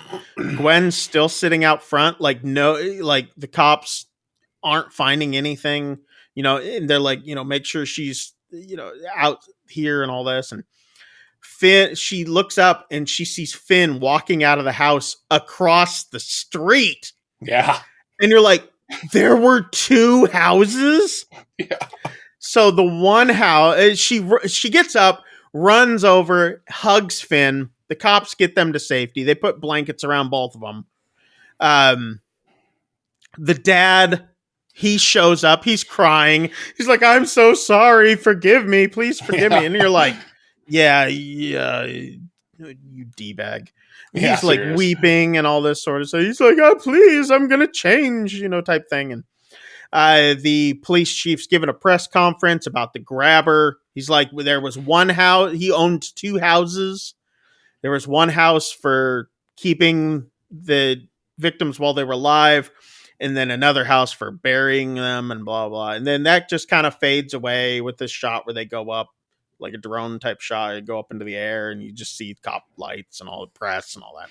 Yeah. Now we've got Finn. He's walking back into school. People are like, oh, that's him. It's like, wow, he's not as big as I thought he'd be, type thing. Yeah. And all this. And you see those 3 bully guys that used to bully him. They're kind of like leaving him alone. Yeah. And he walks past them and girls are looking at Finn and now on all this. And Finn's like, he's like a badass. He's like, yeah, walking through the halls and they're like, he's the guy who killed the grabber and all that. And then he sits down at his bio lab seat and the girl comes up. She's like, hey, Finny. Yeah. It's the one that sat next to him earlier. He's like, hey, Finny. And he's like, call me Finn. Yeah. And then that's the end of the whole thing. Like, he's just Credits. he's like, yeah, I'm a badass now. Yeah, and then that's the credits, and then that's the end of the film. So yeah, I like to refer this to the better Barbarian Basement movie, or better than Barbarian Basement movie. What were your thoughts on this film, sir? Now that we've come to the end. Yeah. Like, what's your take on it? I thought this was a fantastic film. So did I. Just a brilliant story. I loved the story. I loved how it all came together with all those things that the ghost had helped him with. Yeah. So there was none of it ended up being useless. It was all important. Man, everything. I have no complaints about this film at all. I have nothing. 0, absolutely 0. And I was telling my wife last night, I was like, you need to watch this movie because she's a true crime fanatic. She loves true crime and stuff like that. And I was like, this is horror in the abduction type horror. Yeah. With some supernatural things thrown into it. Now, I mean, we watch enough ghost hunter shows and stuff like that. So this isn't like too far out of her range. And I was like, I think you'll really dig this movie. And it's just a great film. Yeah. I mean, hands down. The acting in it was wonderfully done. Yeah. Both of the kids in this, Ethan Hawke did a great job in it as well. I mean, it was one of those transformative roles for him. Like, and there's not a single role in this film that wasn't perfectly cast, that wasn't perfectly acted. Yep. I mean, all the child actors are great. I don't know, man. It's one of those, to me, rare movies. And I say this without having read the short story it's based on, but I am familiar with Joe Hill's work and I know how good it is. Yeah. But having not read this short story, just an absolutely brilliant story from start to finish. I don't know what else to say other than I have no complaints, and 0. This was just. Do I want to say perfect? I mean, I don't like to throw that word around to movies, but it's close. It's close, man. This was phenomenal, and the fact. I mean, I know it was on a lot of people's radars this last year, most definitely. I mean, it was talked about a lot. However, I believe it was overshadowed Oh yeah, for sure. By Barbarian. Somehow. And I'm not going to let that go. No. But because this movie, while I agree with you, and I did hear people talking about it, not nearly enough. Exactly. And not still nearly enough. How is this movie not still being talked about? I don't get it. Yeah. This movie was brilliant. It was amazing. Yeah. Yeah. It just, and the writing on it was so well done. The little nuances, and this is why I spent so much time too with making sure that I was staying as much true to the dialogue throughout this as possible, because of the fact that the dialogue itself almost was like a character. Yeah. It was these conversations that were being had that was its own character. The phone was its own, character in a way. And had I left out some, I mean, there was a few little things that I left out that weren't as pertinent, but for the most part, everything that was said had a meaning. Yeah. And everything that was done, even, and like, again, I had mentioned the shot, when he was watching the horror movie. It's because, like, everything that gets set up in this movie gets paid off later. Yeah. Every single thing. It's like there are lines of dialogue. There are shots in the movie that you would think it's just another thing, but no, it's paid off. There's a reason why we see rolls of carpet laying down in the basement, which you could have just written off as there's just rolls of carpet laying down there. But the fact that, and I didn't put it in my notes as much, you put it in yours, but the fact that he fed that cable up through, because he couldn't throw it through the thing. I didn't want to go over every little thing, but the fact that every little thing was placed for, even the toilet. Yeah. I mean, he used the guts of the inside of that toilet for different things. Like, he ripped that toilet apart. And every little thing. When he was digging the hole, he was flushing the dirt down the toilet. He used the top of the toilet to break through the wall. Yeah. He used the the washer from the inside of the ring of the flush mechanism. Yeah. To unscrew that. I'm just like, every little thing. Yeah.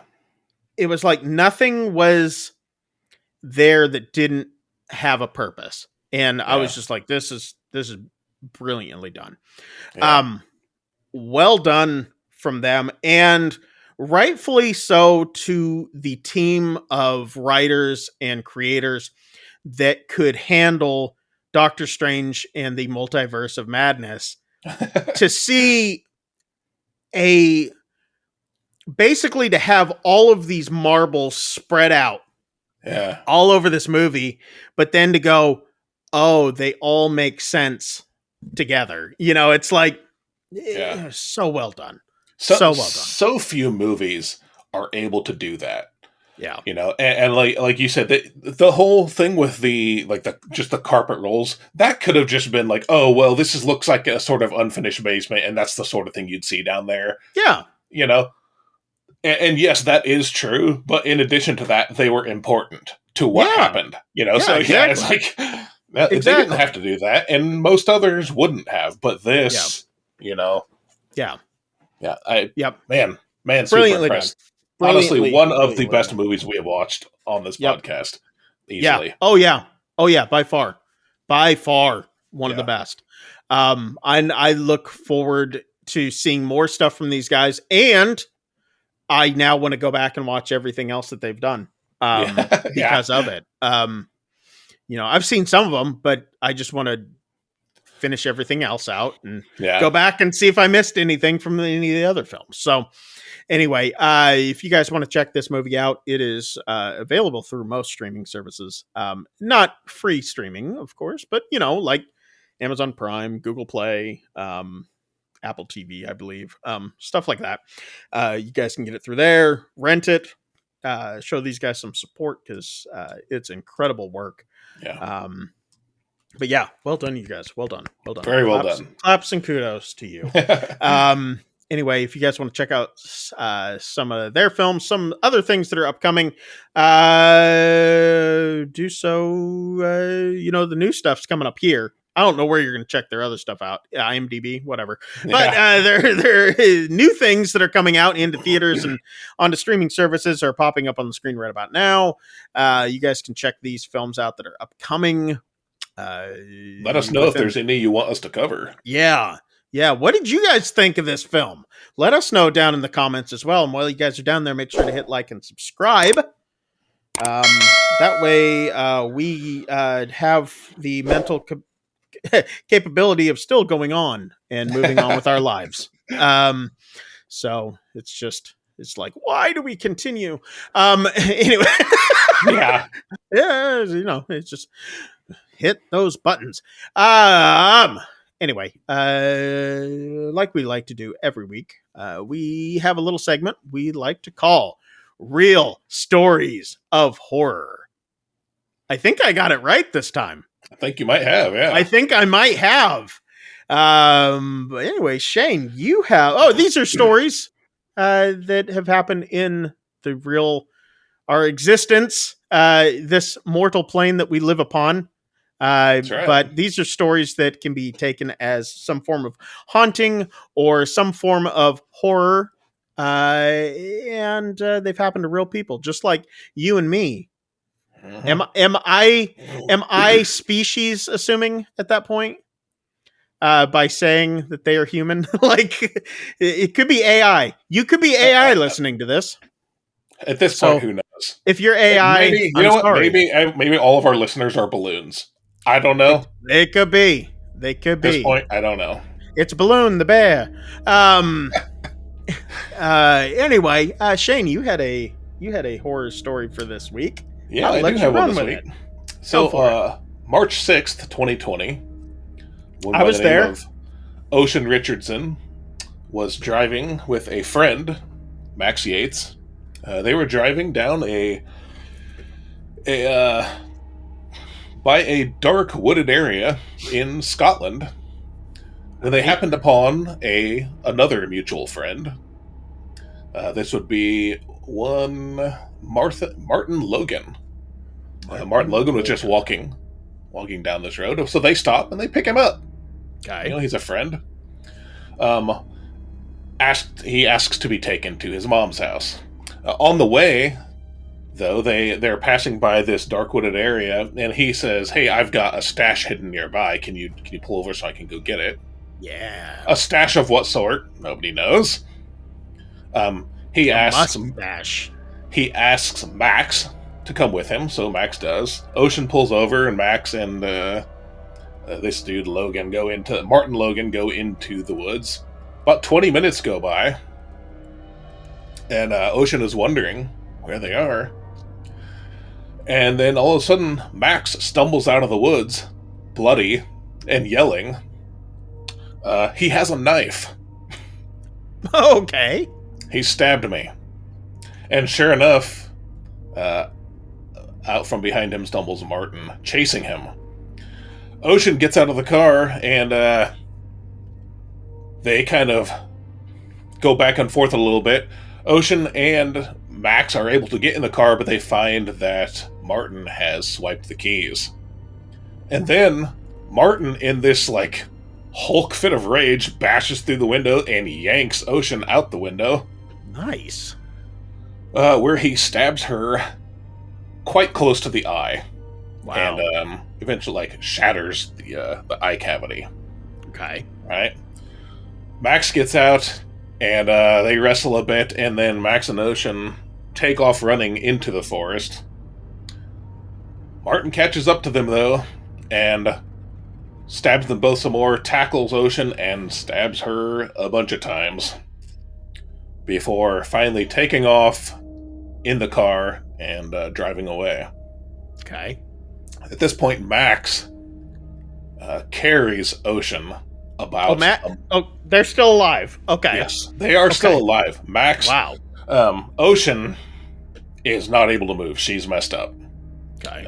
Max is somehow able to carry her a mile or so till they come across a house, beat on the house, front door of the house, and the homeowners let them in, where Max essentially drops Ocean on the floor in the hallway, where she passes out in a pool of her own blood, to the horror of the homeowners.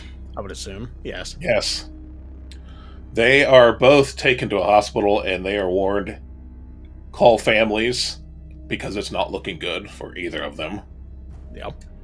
But they both pull through. And they both have serious messed up.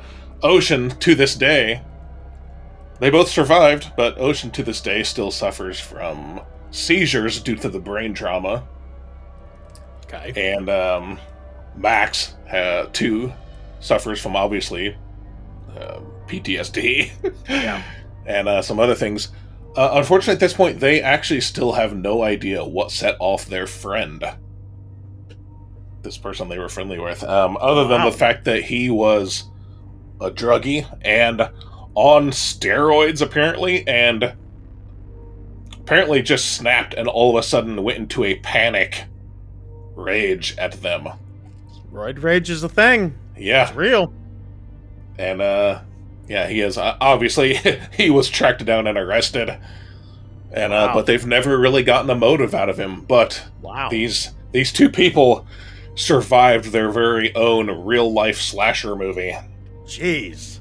Although, yeah, Final Girl and Final Guy both live to tell the tale, but what kind of life is it when they are both still racked with nightmares and trauma?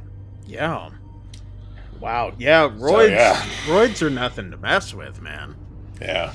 Yeah, that's like that one of those WWE wrestlers. One of the guys, he was roid rage. I believe it was Chris Benoit, and he ended up having roid rage, killed his whole family and himself. Just I remember hearing about that. But wow, that's wild. Yeah, that is wild. And you said Martin Logan, huh? Yep. I gotta find out because I'm related to the Logans of Scotland, so maybe he could. Oh, really? Maybe he could be kin. Yeah. Who knows? Huh. So, wow, anyway, that'd be interesting to find out. So, yeah. Anyway, cool. If you guys have a real life horror story, make sure you guys write that in to us. You guys can also write into castersofhorror@gmail.com, or you guys can leave a comment down here below. If you guys have a story, a link, whatever you guys want to send, as long as it's okay to put on YouTube. Make sure you guys like and subscribe while you guys are down there as well. That was that's a freaky ass story, sir. This is why I don't have friends. And the friends I do have are thousands of miles away, and I only talk to them on the internet. So anyway, become shut-ins, people. You'll be safer. Da, da, da, da. Yeah. Or goes over and the whole thing. But anyway, before we close out the episode, we're going to do a little pick or pass this week. Something that's come across our viewing, oral, whatever, that's horror related that we think you guys might be interested in, or we're telling you to stay the hell away from. I guess I'll start this one since you just finished up. I got my hands on a copy of an old classic. I've been interested to check this one out for a while. I finally got my hands on a copy of it. It is the 1971 Hammer film classic, The Twins of Evil. This is an old film that has Peter Cushing in it. When he was, I don't think that guy was ever really young. Peter Cushing was always old. He came out of the womb old. But anyway, it stars Mary and Madeline Collison, real twins in real life. They were also the first twins in Playboy, but they play two sisters in this, obviously, who go to live with their aunt and uncle after their parents have died. They go to live with the aunt uncle in the English countryside, and there is a count that lives there as well. Peter Cushing plays a very puritanic, religious, burn the witches type individual in the town, who rallies all the villagemen to burn witches, or anyone that they deem as being unholy. All women, of course. And one of the sisters becomes infatuated with this count, who ends up becoming, or he is actually a vampire, and she ends up becoming one herself. And then the whole film becomes this chase between the family and her. And anyway, it was a good film. It was it's worth watching. And cool. It's very much that old school type film feel to it. I mean, 1971, of course. Oh yeah. But it was a fun watch. It was a good story, worth checking out. Of course, it's part of. There's a series. There's 4 stories, and I believe 4 films that go along in this series. They were written. There was a series of books that was written. This is, I believe, the 3rd story from those books. However, this one's kind of loosely based, as a lot of the other Hammer film ones were. They were loosely based on these stories, so it's not direct scene for scene type things. But I heard that the first one was really good. I forgot what the name of it was. This is the 3rd one, and I heard it was one of the best ones. So I was like, I gotta see this. And Hammer films, of course, were like, kind of the early, not necessarily Grindhouse, kind of close to their type early horror. But this one, I mean, beautifully filmed. It's just that old cinematic look. But yeah, it's worth checking out. Twins of Evil. You can pick up there's a remastered Blu-ray copy on Amazon that just recently came out. So if you guys want to check it out from there. Because I don't think you can stream it anywhere else. But anyway, I heard people talk about it. I was like, I got to get this. So anyway, I was able to get my hands on a copy. So, sir. Yes. What did you check out? Well, I'm a big fan of short films. Yeah. So I checked out actually a few short films because I was trying to find myself a good cosmic horror short film. I ended up on Alter, of course. Of course. But then also Dust, which is a channel that focuses on more sci-fi short films. Yeah. But, kind of get into the horror sometimes. You're like, I was looking for a short film. I ended up on this place called, you may have heard of it. It's called Pornhub. They have short films. Anyway. So you're like, we'll move on. I came across a few because I had a really hard time finding one that I liked. Right? Okay. So I watched one called The Eldritch Code. Which is that there's a pass part of this too, right? You could pass on one. Yeah. Okay. So there's a reason. There's a reason that I'm doing this. Okay. I'll let you talk. Eldritch Code is about a cosmic horror computer virus. Okay. Right. One funny thing about this one is there are one points in the movie where they show like it's like an old like Windows 95 setup, right? Okay. Except for when they show the Windows, it says Micro Hard.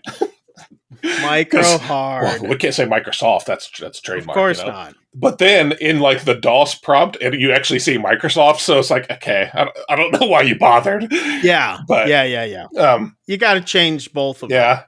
I watched another one. It was called It Came Silent in Spring, which is about this sort of thing that seems to be taking over the world. It's killing all the men and taking all the women. Another thing called Terrible Things, that is this sort of post-apocalyptic world. So wait, are we on the 3rd movie now? Again, there's a reason I'm doing this. Okay. The reason being, all these films, you're talking about like 10, 12 minutes long, right? Okay. They all seem to want to have these sequences that are like 5 minutes worth of like someone talking. When you have a 10-minute short film, you can't spend half of it on just like a conversation. 5-minute monologue. You know? Yeah. Yeah. And only one of them, like, I guess you could say was really a conversation. But this is one of those things where, like, there were such good ideas in all three of these films that if you could strip out the good ideas and put them all into this one short film, man, it would have been fantastic. But these three, as they were, what a slog. So we need to get, what were the 3 titles again? Eldritch Code. All right. So basically we've got a something that comes to Earth, right? Okay. All right. So you've got Eldritch Code, which is like a computer virus. You've got one that came silent in spring, which is about this thing that comes to Earth and is, taking the women and killing the men. And then you've got this terrible things, which is this like apocalyptic thing where this lady returns to her home or something, and has a very long conversation about nothing really. Okay. And then you kind of see creature like later in the background. And I'm like, this could have. Now, to be fair, these are not related in any way. They're totally different filmmakers, But I'm like, man, but like they all have some good ideas in here. Can we just get them all into one good cosmic horror film? The Eldritch things that came in spring. Yes. Basically, the Eldritch things that came in spring. Yep. Cosmic horror is very, very difficult to pull off, and boy, this proved it. These are wow. If I could get the good parts of these all into one, it would be a pick. As it stands, though, I have 3 passes on my hands. 3 passes. I'm still left wanting a decent cosmic horror short film. So you made up for lost time on your passes. I did. That was great. I did. 3 of them. 3 passes all in one. Wow. And I only did that to say, if you're watching this and you know of a great cosmic horror short film, please send it to me. I love cosmic horror. Yeah. I don't get enough of it, and I still haven't. leave it down in the comments down below. Yeah. Hey, and while you're there, hit like and subscribe. That's right. Yeah. Yeah. So, Microhard. That was my nickname in high school. Yeah. Anyway, that's it for this week. I hope you guys enjoyed it. Check out The Black Phone. Absolutely. Definitely rent it. If not, buy it. I mean, it's worth the. If you are a collector of films and want to have something in your collection, this is one of them to definitely put in there. Before we leave, Shane, what film will we be watching next week? All right, next week we will be diving into Infinity Pool. Infinity Pool. Yes. The Cronenbergs. The youngest of the Cronenberg, or at least the younger Cronenberg. I forgot his first name. We're looking at Mia Goth. Mia Goth, yes. Alexander Skarsgård. So we've got a good cast, a good director. Yeah. I've heard. I hear this one is very, very messed up. Yeah. That's. So I've been excited for this one since I first heard it was going to be released, especially with Mia Goth. Everything else that I've checked out from her has been incredible. So especially in this, okay, so she did some earlier stuff that I was kind of like, but since she hit this, she's hit her stride now. I really think that that's it. She's hit her stride, and now she's starting to take off, and rightfully so. So we will be reviewing Infinity Pool on our next one. Head out to the theaters, see it before you check out this next episode, because that's right. We will be reviewing it all together. So anyway, that's it for this week. I hope you guys enjoyed it. If you didn't, tell us in the comments. Tell us why you didn't like it. Yeah. You're like, again, don't care. You're like the algorithm. So You're like, that guy in the glasses, I didn't like him. And then we're like, okay. But anyway, yeah. So for this week and next week and the week before, I'm Chris Mess. I'm Shane. And get the hell out of here. We'll see you guys. See ya.